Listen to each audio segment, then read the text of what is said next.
বিকেল হলেই ছেলেটা খুব কান্নাকাটি করে শুধু বাইরে যাওয়ার জন্য। তো hello everyone, welcome to my new video. প্রতিদিনের মতো আজও চলে গিয়েছিলাম আমাদের বাসার কাছের খাল পাড়ে।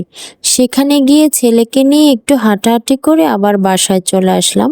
সেখানে আবার কিছু ছাগল দেখে আমার ছেলে কি করলো, ছাগলগুলোকে পাতা খাওয়ানোর জন্য একদম ব্যস্ত হয়ে যায়। তো ওই যে কিছু পাতা খাওয়াইয়ে নিল। প্রতিদিন বায়না ধরবে, যাবে আর যাবে তো যাবে, এমন কান্নাকাটি শুরু করে। তারপরে আর কি প্রতিদিন আমার একটু করে নিয়ে যেতে হয়। তারপর যে ঘুরে বেড়ায়, তারপরে বাসায় আসে।